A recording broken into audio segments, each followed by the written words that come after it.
Welcome back दोस्तों, क्या हाल है आप सबका। मैं उम्मीद करता हूं कि यार आप सब खैरियत से होंगे। तो भाई साहब, आप सब जानते हैं कि 25 जनवरी यानी कि परसों ऋतिक रोशन की फिल्म फाइटर रिलीज होने जा रही है। अब गाइस उसी के फर्स्ट रिव्यू आउट हुए हैं।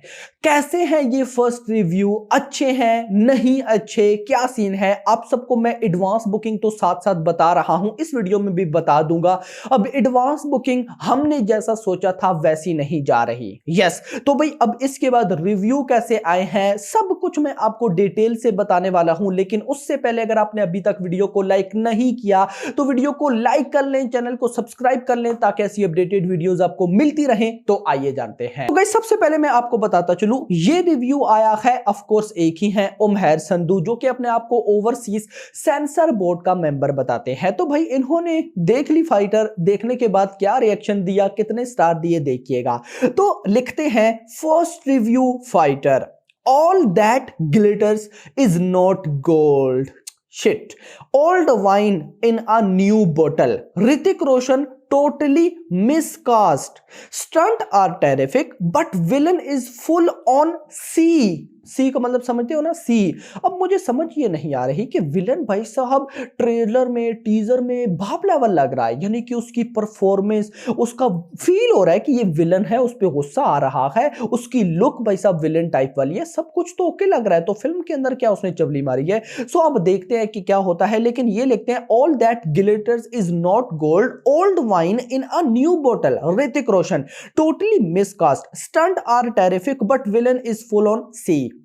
इसके बाद भाई साहब लिखते हैं one can easily blame the writer of the film for having written a disastrous script, मतलब कि स्क्रिप्ट बिल्कुल इस फिल्म की फारेग है। उसके बाद लिखते हैं which is heavily inspired from the 80s and 90s patriotic film, it's a mixture of Yuri and Ghadar 2, LOL, Hrithik Roshan totally miscast, plus point only is stunt and direction, 2 star. ओ भाई साहब 2 star. देखो मैं ज्यादा कुछ नहीं बोलूंगा इस रिव्यू को लेकर, क्योंकि आपको पता है कि जब तक मैं खुद फिल्म ना देख लूं तब तक मैं कुछ भी नहीं बोलता। बस आप लोगों के मुझे इतने ज्यादा मैसेजेस आ रहे थे, कुछ फैंस के भी आ रहे थे कि आपने सालार डंकी के फर्स्ट रिव्यूज बताए थे, फाइटर के फर्स्ट रिव्यू क्यों नहीं बताए। इवन कि ये रिव्यू आए हुए 2-3 दिन हो गए हैं, मैंने नहीं बताना था, बट आप लोगों के सवाल इतने थे तो मैंने कहा बता देते हैं। तो गाइस ये फर्स्ट रिव्यू, अब इन्होंने फिल्म देखी नहीं देखी, क्या सीन है मुझे नहीं पता, बट ये इनका भाई साहब रिस्पॉन्स था। इनके अकॉर्डिंग भाई साहब ऋतिक रोशन ने, मतलब ऋतिक रोशन इस कास्ट के अंदर परफेक्ट नहीं है। लीड हीरो ऋतिक रोशन, लेकिन वो बिल्कुल भी अच्छे नहीं है। बिल्कुल इस फिल्म की जो स्टोरी लाइन है वो बिल्कुल बकवास है, डिजास्टर है। हाँ, फिल्म की स्टंट्स, फिल्म की डायरेक्शन अच्छी है। अब गाइस नाउ देखो, मैं सिर्फ एक इंपॉर्टेंट चीज बोलूंगा। इंपॉर्टेंट चीज ये है कि इस फिल्म की एडवांस बुकिंग ऑलरेडी बहुत डाउन है। कैसे? अभी गाइस एडवांस बात हो रही है ना एडवांस बुकिंग की, तो मैंने इससे पहले जो वीडियो बनाई थी ऑलमोस्ट भाई सब वो 8 बजे तक बनाई थी, 8-9 बजे तक आपने देखी होगी। नाउ अभी आपके सामने मैं अपडेट करके देख लेता हूं कि अभी तक कितनी एडवांस बुकिंग हुई है और भाई अब क्या सीन चल रहा है। तो भाई जो इस फिल्म का हिंदी 2D वर्जन है, हिंदी 2D से 1.30 लाख की एडवांस बुकिंग है,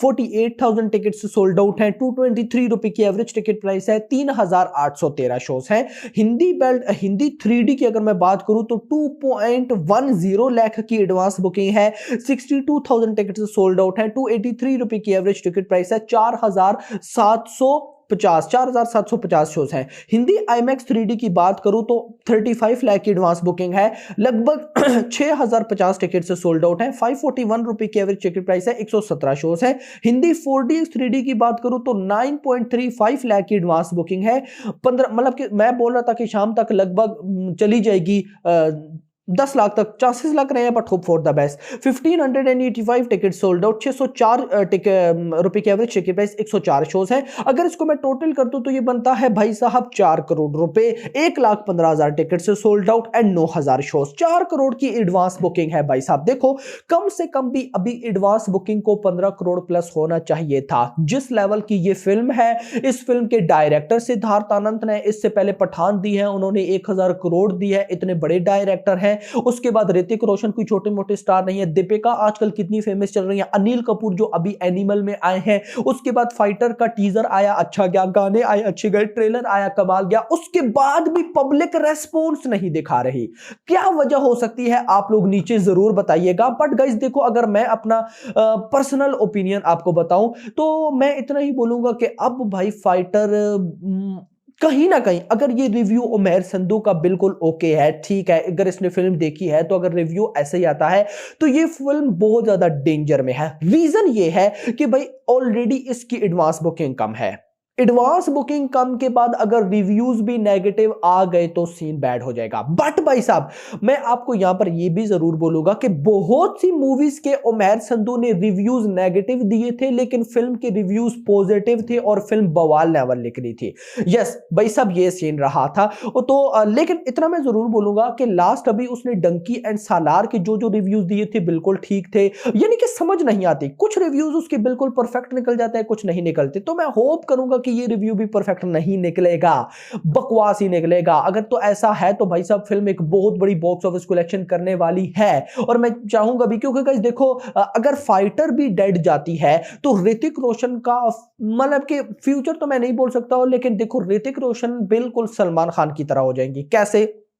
सलमान खान की अभी टाइगर 3 आई, टाइगर 3 से पहले जब टाइगर जिंदा आई थी, टाइगर जिंदा है से लेकर टाइगर 3 के बीच में जितनी भी फिल्म्स आई सारी फ्लॉप गई। टाइगर 3 को मैं फ्लॉप तो नहीं बोलूंगा, मैं उसको एवरेज बोलूंगा, क्योंकि उसने लगभग 250 करोड़ या उससे 270-80 करोड़ की नेट कलेक्शन तो की थी ना, बाकी तो इतनी भी गाइज नहीं कर पाई थी। तो सेम वही सीन हो जाएगा ऋतिक रोशन का। ऋतिक रोशन की भाई साहब इससे पहले गई थी अपना वो जो रीमेक थी, मतलब कि पता नहीं क्या नाम था उसका, विक्रम वेदा, बहुत अच्छी फिल्म थी लेकिन रीमेक थी, वो भी डेड हो गई। तो समझ रहे हो ना बात को। अभी अगर ये भी डेड हो जाती है तो इसके बाद वॉर 2 है, वो तो चलो एक अलग ही लेवल है, वो तो चलेगी ही चलेगी, बट फिर भी रिस्क तो हो जाएगा। So hope for the best, let's see, देखते हैं कि क्या होता है। खैर दोस्तों, फिलहाल के लिए इतना ही। होप सो आपको वीडियो पसंद आई, तो पसंद आई तो वीडियो को लाइक करो, चैनल को सब्सक्राइब करो और अगली आने वाली वीडियो तक अपना ख्याल रखिएगा। Thanks for watching.